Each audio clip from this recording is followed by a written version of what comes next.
You wanted the best. You've got the best podcast, the hottest podcast in the world. The Chris Voss Show, the preeminent podcast with guests so smart you may experience serious brain bleed.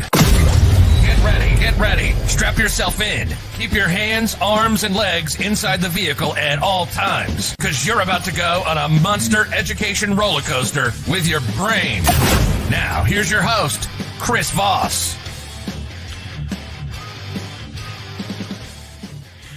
Hi, folks. Chris Voss here from the ChrisVossShow.com, the ChrisVossShow.com. Hey, we're coming here with another great podcast. We certainly appreciate you guys tuning in. I'm sure you're going to be very interested in the topic we'll be talking about today. We got an amazing book author on the show. The editor's pick, best books of 2022 so far. We have Elizabeth Williamson is going to be on the show with us talking about her book, Sandy Hook, An American Tragedy and Battle for the Truth, that came out March 8th, 2022. We've been really trying to get her on the show since publishing her book, and she finally got time for us because she's really popular with the stories she told here. So in the meantime, be sure to refer the show to your family, friends, and relatives. Go to youtube.com/Chris Voss, hit the bell notification button. Go to goodreads.com/Chris Voss, see everything we read and review over there. Go see all of our groups: Facebook, LinkedIn, Twitter, Instagram, the big LinkedIn newsletter, the big LinkedIn group over there on LinkedIn. And also go see our new courses and stuff at Chris Voss Leadership Institute.com. See that over there. So she is on the show with us today. Her book, once again, Sandy Hook, An American Tragedy and Battle for Truth. You can order up on Amazon or wherever fine books are sold, but don't go into those alleyway bookstores. They can be dirty, and you might need a tetanus shot if you go to those alleyway bookstores. So go to the fine bookstores. She is the author of this amazing book published by Dutton. She is a feature writer in the Washington Bureau of the New York Times and a former member of the New York Times editorial board. She has worked at the Wall Street Journal and Washington Post and spent a decade as a foreign correspondent in Eastern Europe. Welcome to the show, Elizabeth. How are you? Hey, Chris, I'm fine. I'm glad to be with you finally. And it's an honor to have you on the show. We've had so many people from the New York Times, the Washington Post, and all those different places on the show. So we just keep adding to the alumni on the show. So it's great. You guys put out you guys have all these great journalists who put out great books. Well, thank you. I have to say one thing before we get started, and that's that my son, Charlie Williamson, is a salesperson at Recorded Future, a cybersecurity firm. And he was the one who said to me, "Oh my God, you're going on Chris Voss's show. I can't believe it." So he's a big fan. I just want to pass that to you. There you go. That's awesome. So let's start with the book. .coms. Where can people find you and get to know more about you and the book on the interwebs? Well, you can obviously look up the book at Penguin. My publisher, Dutton, which is a Penguin imprint, you can find it there. They're on their page. And you can look I post a lot of material about the book on my Twitter account, which is at NYTLiz. Okay, there you go. So what motivated you want to write this book? What struck a chord in you that said, this story, I've got a story that we can tell here? Well, Chris, in the middle of 2018, a group of Sandy Hook families sued Alex Jones of InfoWars for defamation. And initially, I thought this would be a really interesting test of the First Amendment and whether it, as Alex Jones and other conspiracy theorists claim, protects people who spread these kinds of falsehoods that result in harm to vulnerable people like the Sandy Hook families. But as I spoke with Lenny Posner, who's the father of Noah Posner, the youngest Sandy Hook victim, he illuminated me to the fact that Sandy Hook and the conspiracy theories that followed the mass shooting in 2012 was really a foundational story of how misinformation and disinformation and false narratives have gained traction in our society. And sure enough, as I began working on the book, it went from, Sandy Hook to conspiracy theories around most mass shootings, Pizzagate, QAnon, Charlottesville, coronavirus myths, and finally the 2020 election conspiracies that brought the insurrectionists to the Capitol on January 6, 2021. Mm-hmm. I first became aware of Alex Jones. I was staying with a friend's house in 2011, I think 2010, 2011. I was visiting a friend down in LA for an event, and so I was down there for like a week. And I remember I was sitting we were sitting and working on our laptops, and we're okay, let's go to the event. And he turned off his router, and then he unplugged the router, like the cable and all, from the wall. And I go, what the hell are you doing? And he goes, well, you might think I'm crazy, but yeah, just trust me, it's safer this way. And I'm like, I work in IT, like never seen this before. It's like taking the SIM card out of your cell phone. And so, technically you have to do that if you go to DEF CON, but because there's hackers there, and that's what they're after. But oh my gosh! So I said, no, and I pressed him, and I said, why do you do this? And he goes, well, I listen to Alex Jones. And I'm like, who the hell is Alex Jones? And he told me about the Illuminati. Can, even if the power's off, it's unplugged, the Illuminati can still activate power in that hub. And I'm like, you're an unemployed guy who's like a nobody in the middle of nowhere. Like, is the Illuminati really losing sleep at night? Right. So, then I discovered Alex Jones. When I went to his site, I could see his whole, I could see him selling stuff that was fear-based. Yeah. Monetary system. And I'm like, okay, I know this guy's angle. I know what he's up to. I study religion all my life. So how did you get into the story? How did you develop it? And what did you find? Yeah. I mean, as you know, Alex Jones has a pretty ingenious business model. And that's that, he has an audience of tens of millions of people who are deeply distrustful of the government. They're distrustful of the mainstream media. They're distrustful of most official narratives. And they felt like, in the case of Sandy Hook, that this was a so-called false flag, an event that was planned by the government as a pretext for confiscating Americans' firearms. And so, actually, it didn't happen like that. But what he's able to do is to sell products to people who share that mindset. So it's, alternate medicines and diet supplements for people who distrust traditional medicine. It is doomsday prepper merchandise for people who are preparing for the end of times. As untraceable gun parts, ghost gun parts for people who don't want to register a firearm with the federal government. So it really is an ingenious business model, and he's a great salesman. But unfortunately, with Sandy Hook, he did something that was new even for him, and that's that he named the individual parents, not all, but some of them, and that resulted in an absolute tidal wave of abuse and stalking and harassment of them, and it lasted for years. Was there a foundation laid for this because with 9/11? Because the first conspiracies I really saw that started really getting out there, and of course it came around the advent of the internet too, the awakening of 9/11, it came around the advent of the internet too, and it's almost like the crazy people just found other people like them. I don't know. Yeah, I mean, that was the thing. I mean, you and I, we all know conspiracy theorists, right? They're the person who buttonholes you at the family reunion and they want to tell you their JFK theories or the moon landing, or they're the person who hands you, a sheet that they, photocopied themselves on the subway or on the street corner. But with the internet and social media, these individuals find each other and they build communities, and they become very dependent on circulating and embroidering and spreading this hoax content.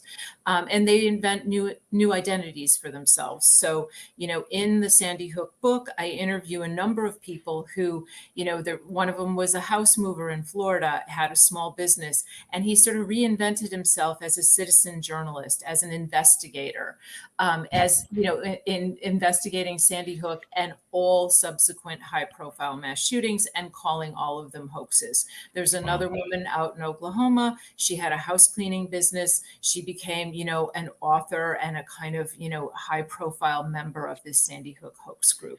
So it really is hard to dissuade people when they get that much psychic income from spreading and circulating and doubting all of these official narratives.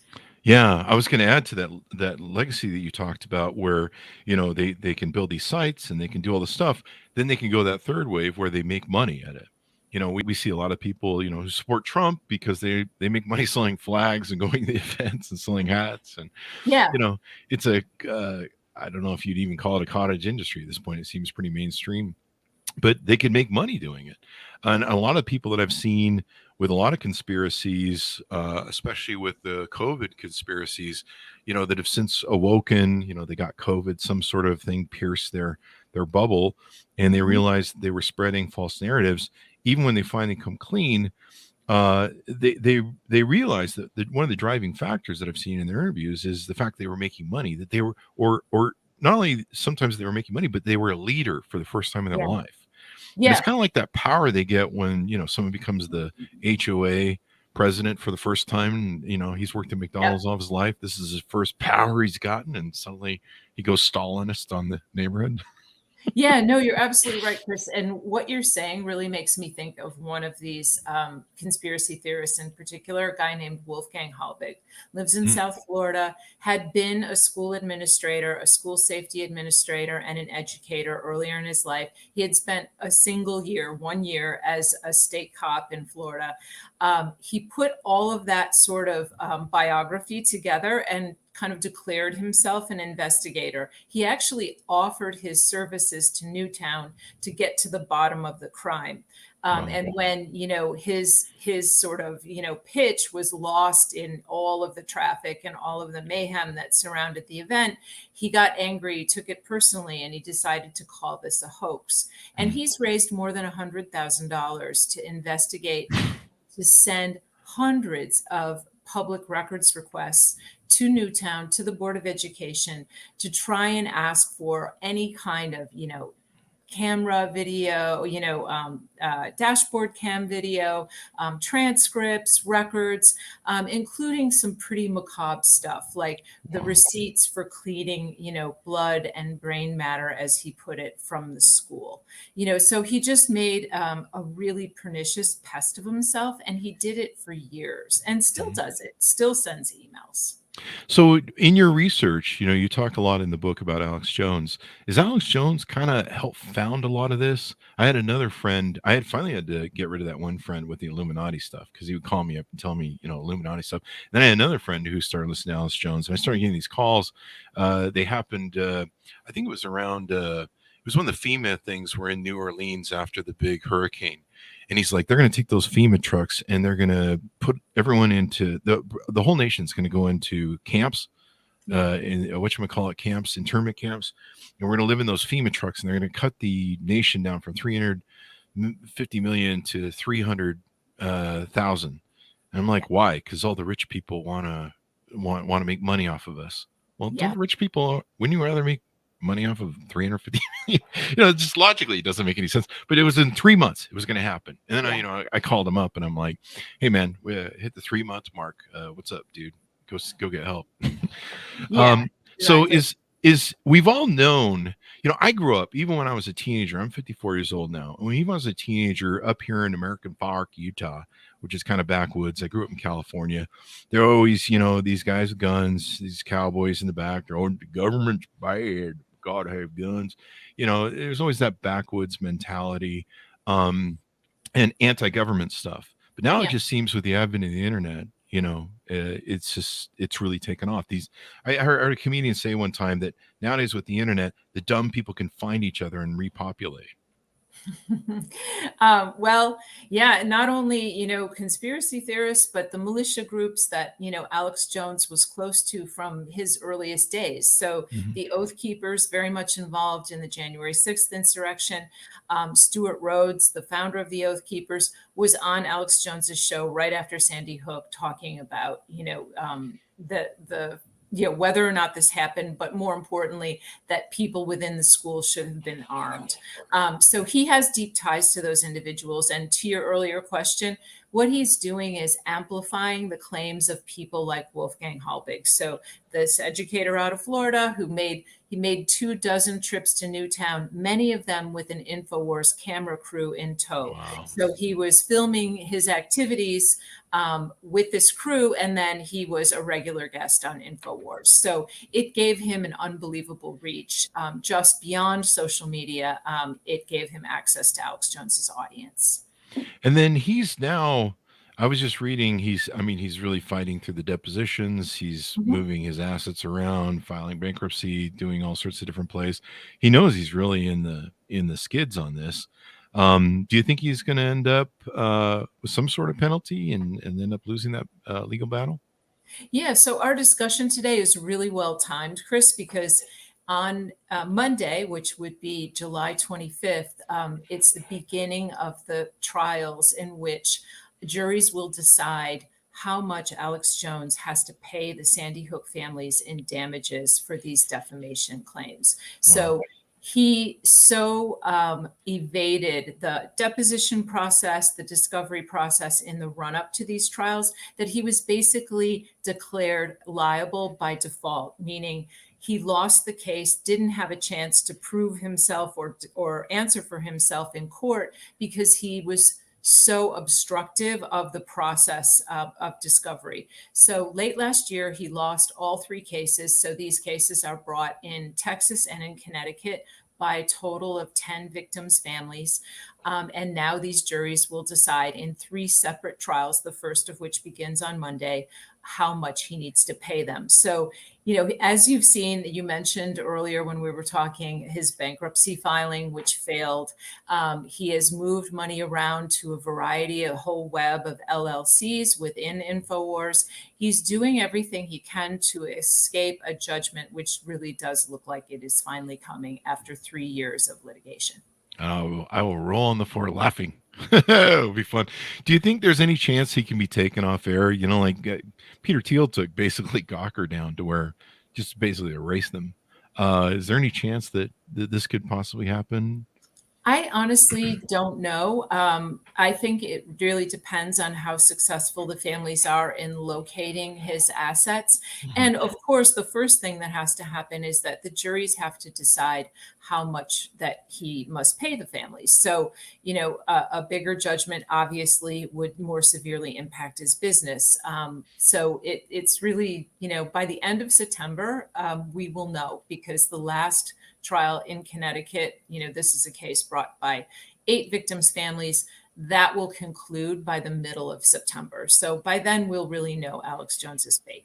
That'll be awesome. I will be gleeful as long as he gets penalized, I suppose. He's technically tried to hide behind what the press has as the protection of the Constitution for free speech, and there's a yelling fire in a theater isn't free speech. And so is this going to have any implications, do you think, if they decide on this to weaken free speech, or is it just going to maybe define it better that you can't yell fire in a theater?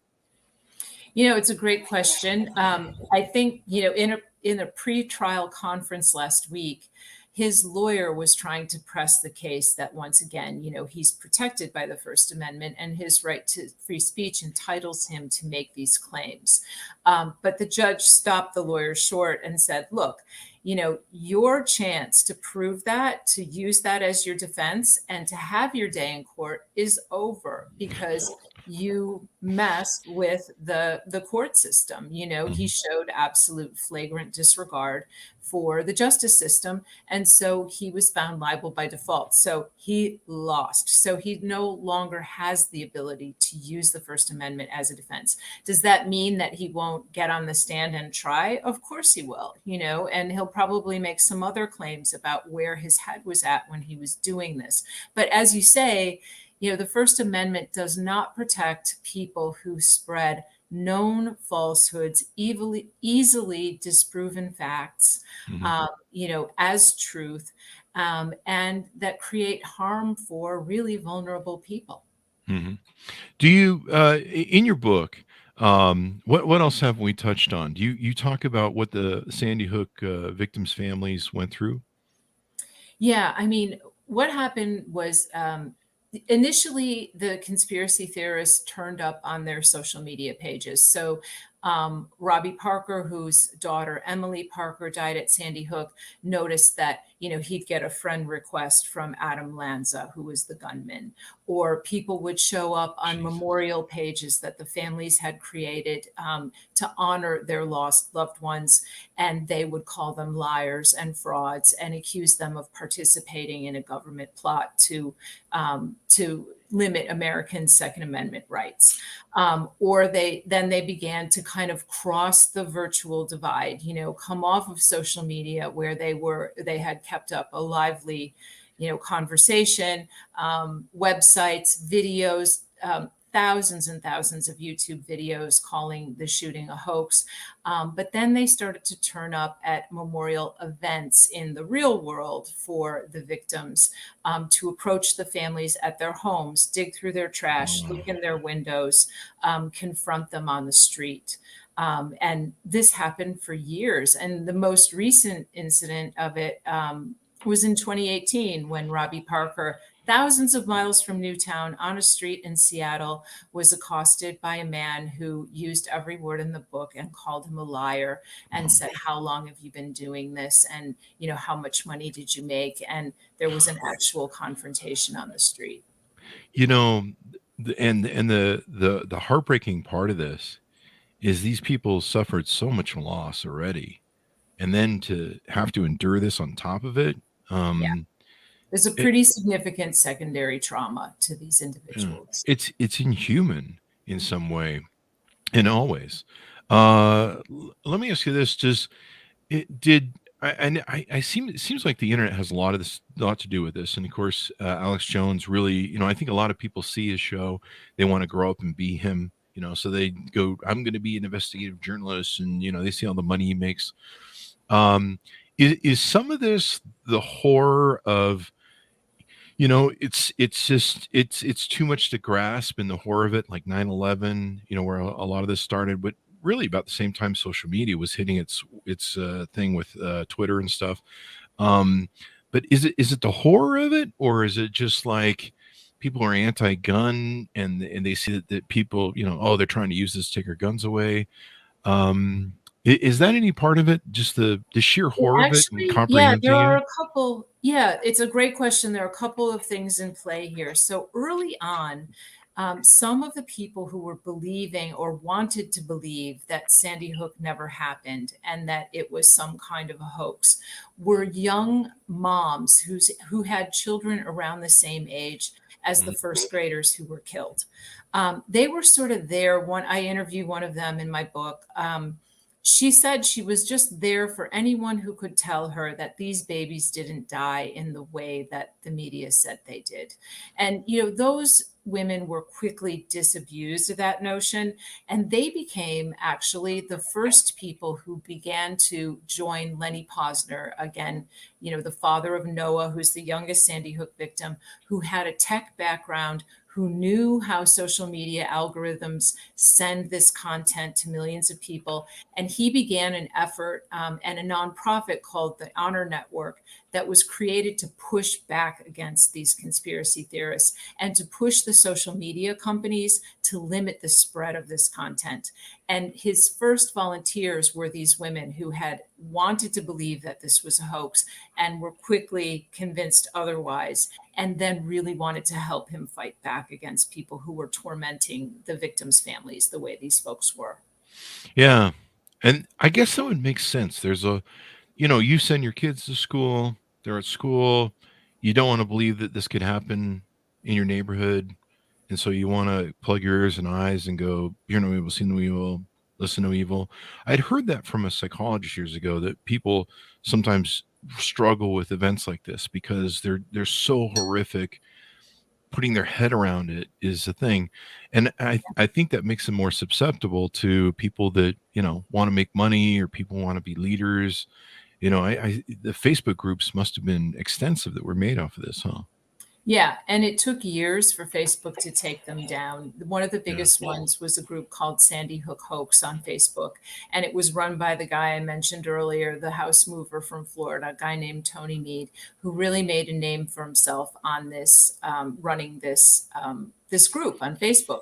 And these folks would gather every night for hours, chatting into the wee hours of the morning, hundreds of people, just sort of, congratulating each other as they unearthed new aspects of the plot, as they sort of created. And, as you know, some of the first Facebook groups when Facebook was born were organized around things like knitting. And so it reminded me of, those early groups, these people sort of embroidering this massive body of hoax material around Sandy Hook and later around other mass shootings or around coronavirus or around QAnon, and building each other up and spreading it and just creating this massive blob of falsehoods.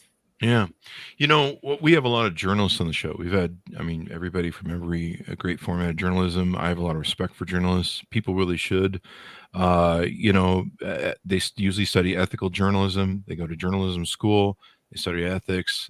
Most journalists are really good at trying to keep their personal opinions out of stuff. They're good at interviewing both sides. And it seems like one of the problems with the internet is, and blogging and everything else, because I watched this grow up. I started on Twitter in 2008, started our blog for the Chris Voss Show, I think in 2009, 2008. It turns 13 years next month. I started blogging, but, we were talking about tech stuff. But we're always giving our opinion. And it seems like with the advent, the start of the internet became this real kind of identification of, well, suddenly everyone's an expert. Suddenly everyone's a journalist. Suddenly everyone's the smart people in the room. And then between journalists and our scientists, we saw that with COVID.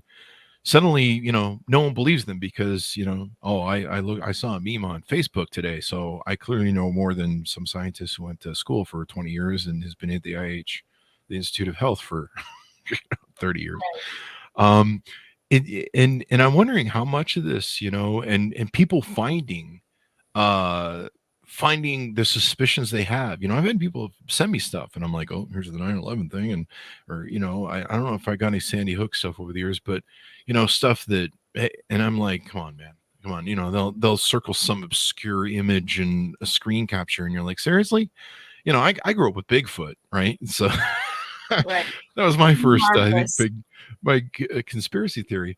Let me ask you this. In your findings, we've seen the advent of white nationalism and white religion. We've had a lot of people that on the show have come and talked about white nationalism and white religion behind it in the Trump years. And of course the conspiracy and the fake news and false news and stuff that he propagated. Did you find any of that behind it that was that was a part of it? Because a lot of the stuff that's come out of these conspiracy things have come out of the religious end of the GOP party, at least in my understanding. I could be wrong because I'm not an expert. Yeah, no, these conspiracy theories are really sort of born of a kind of grievance. So, this sense that the government is lying to you, that they are pursuing nefarious aims that you don't really know about, that they're covering things up. And the mainstream media is complicit in this. They work hand in hand with the government to press a government line, that type of thing. And then, when you have that sense of grievance, so you have theories that are born, or resurrected, I should say, like the Great Replacement theory, this idea among white Christians that there are people coming from overseas, that immigrants are out to replace them, their jobs, their lives, their role in society. They're there to outnumber them. I mean, this is what we saw in Charlottesville and the violence there. It was driving some of the support for President Trump and his comments about building the wall and keeping immigrants out. All of these things kind of feed each other. It's like tentacles that spread throughout. And the people who spread these things are obviously, they have certain personality traits. And, they some of them believe this idea that they're being replaced or that they are a diminished force in their own country. And then they are suspicious of the government and they feel like they need to defend themselves. So they're very worried about efforts to limit the number of guns in this country. So it all kind of shades into each other. And, when you have someone like Alex Jones, he's sort of the apotheosis of this, right? Because he has these ties to these white nationalist groups. He is very pro Second Amendment. He's very suspicious of official narratives and the government and the mainstream media. InfoWars name is not a mistake. He feels like, there is as he says, a war on for your mind. Is the government going to get you, the Democrats, or are you going to listen to me, Alex Jones, the truth teller? Yeah. Throughout the history of man, there's always been prophets that have always profited off of fear. The boogeyman is under your bed, who's always going to get you. I'm an atheist. Yeah. I grew up, it's interesting how these have evolved and what you talk about in your book, but I'm also thinking back to my youth. I grew up in Utah in the Mormon cult. We were always told that the Mormon church the government was going to fail. I believe Mitt Romney's admitted to this. We were raised in the Mormon church teachings that the government would eventually go bankrupt, the government would fail, and the Mormon church would be rich enough to take over the country and save the country. It was like, this whole craziness. And for all of our lives, we always had food storage. So we'd have like a year's worth of wheat and crap and, whatever the hell else. And I remember like seeing a bomb shelter in the old days. Yeah. It's a wonder we didn't have one of those too. But it was always the thing that, the government's going to end at any time. I remember my father had all these books in his library, went out through and stole all his business books. He had all these books about, the coming end times of next year, and then for some reason they revise those books every year. I finally figured out. And, but yeah, it seems like this just basically went mainstream with the internet. Like it just went full out. Do you see it getting better or getting worse? Does Facebook have a lot to blame for a lot of this, or are we just getting dumber as a people? Well, I don't think we're getting dumber as a people, but I do think that some of the dumber theories are, finding their way to more and more people, and we can thank social media for that. Yeah. Definitely. And, as we were talking about a little bit earlier, people get a lot out of this. We have a lot of people in this country who are feeling isolated and are searching for some kind of community membership in some kind of tribe. And sometimes they coalesce around things that aren't necessarily a force for good. So I think we see that happening. But the good news is, Lenny Posner, again, the Sandy Hook dad who took this on because he had a tech background, this really became his calling. He has devoted his life to getting this material taken down, and more importantly, to warning the rest of us that this has reached a really critical state. And we saw with January 6th that belief in these kinds of theories and the willingness of these theories' adherents to confront and defend these falsehoods with violence has sort of reached a boiling point. And I think that's really important for Americans to understand. The good news is I think a lot of them are. I think there's a big conversation around misinformation online right now and the impacts that it has on people's daily lives and, more importantly, on our democratic system. So is it still out there? Is it still really virulent and powerful? Absolutely. But more and more, there is a conversation around it and an effort both on the part of academia and by policymakers to try and explore some solutions. Yes. One of the things why we love doing the show and having so many great authors and journalists on is seeing, not only the history of this country, starting with the Great Lie of the Shining City on the Hill, and all of the things that has spawned since, and all of the issues we've had, and we struggle with. Sometimes I wonder if we've talked with different authors and historians about the falling of the middle class, the dissolution of the middle class that I started to see when I turned 18.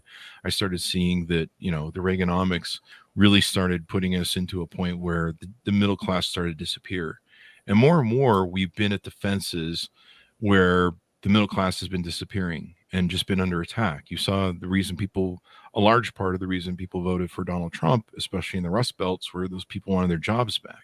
Yeah. I can't remember if it was Eddie Glaude Jr. was on the show or Jamar Tisby made a comment. It might have been someone else made a comment that basically white people started finding out what it's like to live in ghettos for the first time, and that's why they voted for Trump. And it's almost like as we've gotten more broker, our savings have become depleted. You hear about the economics of this country. Wages not going up for 40 years. That the craziness gets more desperate. We had Ruth Ben-Gade on the show with her book Strongman, and she talked about how a lot of these factors play into the rise of fascism and authoritarianism. And we've seen that arc over the last 4 or 5 years as to where, Germans were run down. They were, broke, recession, and they found a guy who said he'd fix everything.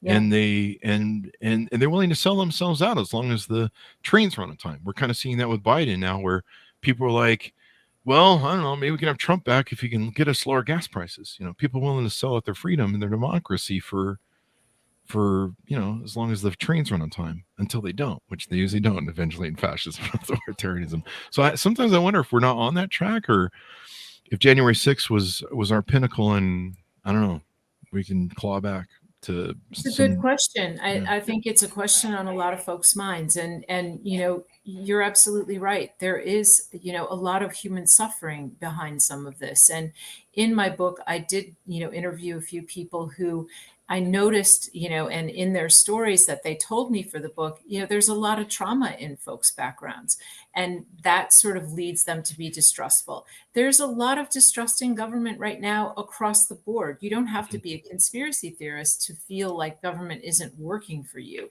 or that it's engaged in efforts that really don't benefit you and your family, or that it's let you down, or that the government does lie. It does cover things up. We have historical examples of that.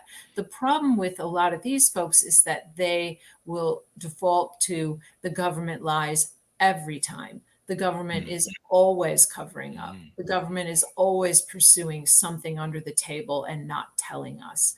And that's, of course, not true.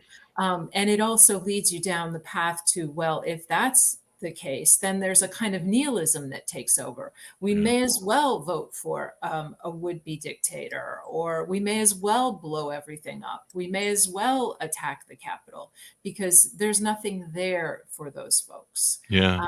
They're angry. And, if you really believed that your vote in a presidential contest was stolen, if you really believed the lie that Donald Trump spread and his allies spread, that the election was truly stolen from the swath of American people who supported him, you'd be angry too. You'd be in the streets as well.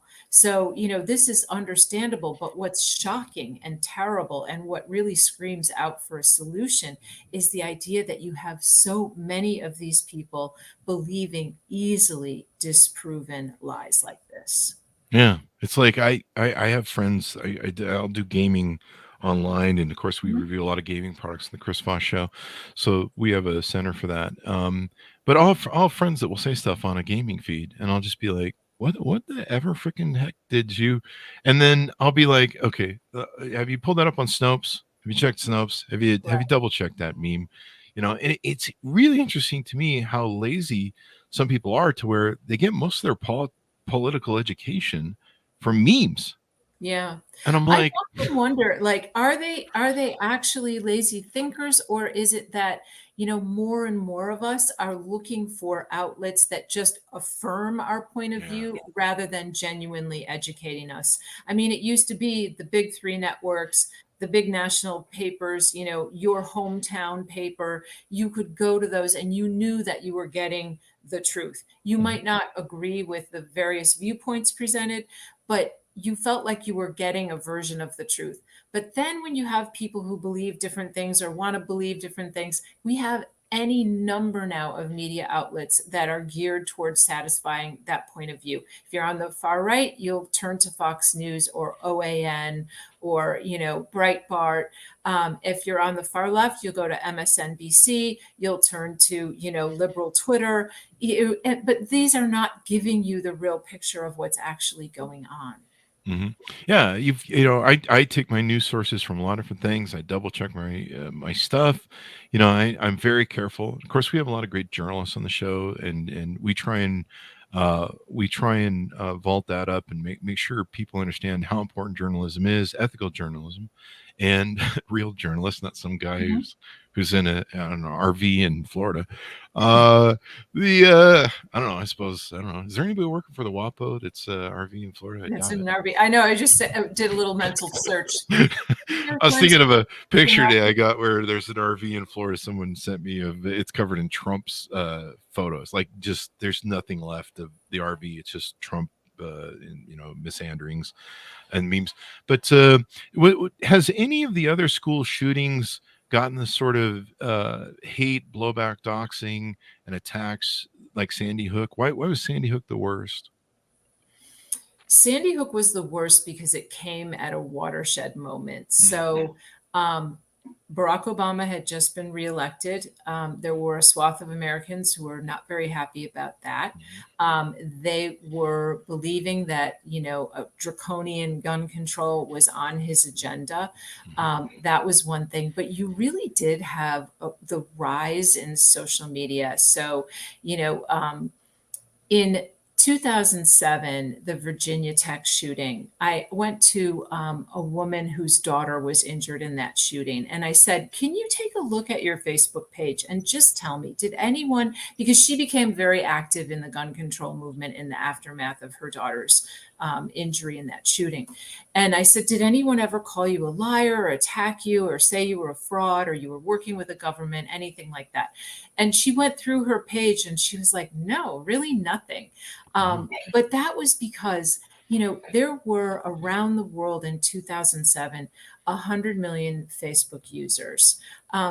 By 5 years later, in 2012, the Sandy Hook shooting, there were more than 1 billion. Wow. Twitter had, 5,000 tweets a day in 2007 around Virginia Tech. It was really in its infancy. By 2012, after Sandy Hook, 5,000 tweets every second. Wow. So the idea that this hoax was, kind of bubbling up out of suspicion of the government, of the Obama administration, that was all there. But then there was that sort of tinder provided by social media. Yeah. Didn't Churchill say something alike and get around the world in seconds and before something the to that truth effect? Yeah. Yeah. And social media tend to amplify it. And especially like, Facebook, you looked at what Facebook with, am I pronouncing it right? Miramar, and different other things that they've kind of supported to let governments get away with stuff. And they turned a blind eye for a long time to the Sandy Hook stuff, white nationalism. Oh, the sectarian violence, the genocide in Myanmar. Yeah. Yeah. Absolutely. And it sounds like, Alex Jones was really the proponent that shined a light on that and took it to like the next conspiracy level.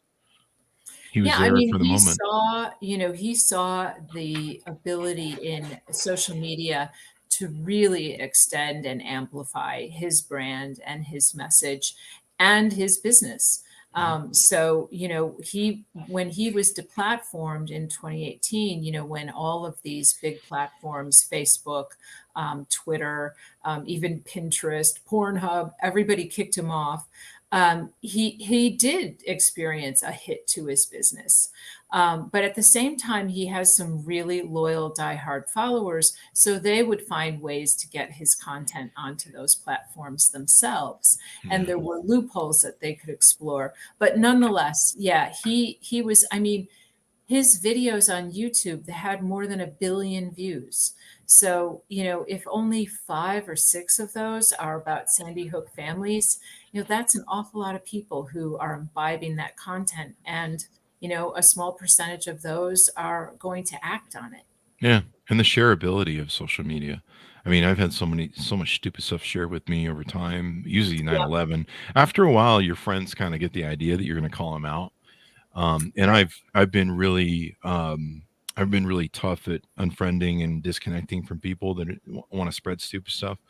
And I make a big deal of it. I made a big deal on my feed for a long time. Check your sources. Don't send me some, or I'll call you out as a moron. It used to be that comedian did that joke that it used to be that when we had someone stupid in our midst locally without the internet, we just go, "You're a moron. Shut up and go away and go back to your whatever you're doing there." Yeah. But now, they can find each other, mate and breed, I guess. Anything more we haven't touched on in your book that we should throw out or tease out so people pick it up? Well, I mean, if you all would post a link to the book, I would love it. That would be great. It's really important to the families who participated in the book that we all kind of get the signal that they're sending. They really felt like what happened to them was a warning for all of us. And, not just in the aftermath of mass shootings, but just the spread of misinformation that's affecting how our elections go, how we govern ourselves at the local level, how we run our institutions. And, that this is happening in individual communities to people who, really can't afford to, have any additional trauma or pain heaped upon them. Yeah. So, and also to all of us to some degree. But yeah, I mean, there are efforts now to try and grapple with this. There is some bipartisan will in Congress, believe it or not, to do something to, either inspire or push these social media companies to act a little bit more strongly to rein in some of this disinformation that's spreading. And, that's hopeful. I mean, part of it is just having the conversation. And one thing I've noticed is that, as the book's been out these last few months, there are people who say, as they did after the shooting itself, I can't read about Sandy Hook. It's just too painful. It's too awful. It makes me cry, and to them, the families have said at some of the events I've done, for the book with the family members, please don't look away. Please do grapple with this subject because it's really important that we understand the nature of what's happening here. And, I talk about the shooting. I sort of establish the baseline truth of the shooting, but then I go quickly to the aftermath, to the real message of the book, which is, this is a foundational story of how misinformation is impacting our democracy and our society. Yeah. And we need to understand what's going on, how it goes on. I'll paraphrase this, but evil survives or thrives when good people don't stand up and say enough. We're not doing this anymore. And yeah, there are things that are horrible in our life that we need to look at and go, yeah, we need to stop this. We've seen, of course, the shootings in schools and everything propagate, and there's all sorts of like, well, if there was a good guy with a gun, we saw Uvalde, that's not quite the same. What's interesting to me is how much the big lie and the lies all coming out of this, and Alex Jones was a big proponent of the Trump thing, is how much that took over the Republican Party and still does. We're still grappling with the big lie. Hopefully the January 6th commission seems to breaking through some people's minds. I don't know how far they're going, but it's kind of interesting. I remember when the GOP used to be run by the Heritage Society, the Federal Society and Center for National Policy, and now they're run by QAnon almost, it seems. And you're just, and Alex Jones, and you're just like, well, that's not working out good. Yeah. We have one party that's gone that far off the rails. Yeah, they certainly have a seat at the table. And if you look at Alex Jones's through line, as you just said, Chris, he shows up at all of those junctures. It was an Alex Jones video that brought the gunman to Comet Ping Pong, the pizzeria, that was targeted by Pizzagate believers just down the street from where I'm sitting right now in Washington, D.C. That was him. Spreading coronavirus myths, he's done that since 2020, since the very beginning. And he certainly played a role in inspiring people to show up in the Capitol on January 6, 2020. Yes. And his role has been significant. So, he's a kind of Pied Piper for this type of thinking. And, it's not bringing us anything good in terms of, the survival of our democracy. Yeah. I mean, I grew up with people always telling me, a boogeyman, and me having to go, what's the motivation behind your thing? And like I say, first time I went to Alex Jones's site, I Mm. saw all the products for, some of it was stuff I grew up with the Mormon thing where there was the survival stuff, the food storage stuff, and Yeah. all the world Yeah. ends tomorrow, so get your branded knife, whatever. And I saw it and I went, okay, what's the old saying? Tell me your angle or whatever, and I'll tell you what you're selling. And I could see that, and I wish people were more cognizant of that and stuff and going there. But sometimes they like the message, sometimes they like being the smart guy. Everybody wants to be that smart guy. It's like I always say, you always have these flat earther people running around and they're full of crap. Everyone knows the world's square. It's not round, it's square, it's not flat. I'm just kidding. I'm kidding. Anyway, guys, there's a joke for the day. It's been wonderful to have you on the show, Elizabeth. The world is not square, guys. That was a joke too, by the way. Now somebody's starting a Facebook group. Damn it. Oh, Um, that. it's wonderful to have on the show, Elizabeth. Thank you for coming on and sharing your wonderful book with us. It's my pleasure, Chris. Thank you so much for having me on. And give us your .coms, if you would, please, one more time. Absolutely. You can find information about what I do and about the book on Twitter, which is at NYTLiz. I have information there. And on Facebook, you can find me at Elizabeth Dittman, Dietmann Williamson. Okay. Thank you very much. Thanks, Samanitz, for being here. Order up the book wherever fine books are sold. Sandy Hook, An American Tragedy and Battle for the Truth.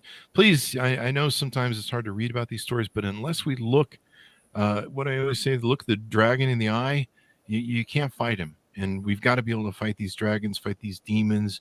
If you have friends that spread information, either set them straight or, sometimes I just believe in, what's that thing you do in your parent where you give them tough love? Sometimes you've got to alienate them.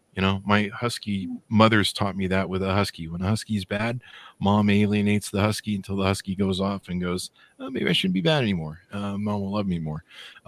Which probably my mom did to me. I don't know. There's a joke there somewhere. I'm just wandering looking for a joke at this point. So anyway, guys, be sure to pick up the book. Certainly appreciate it.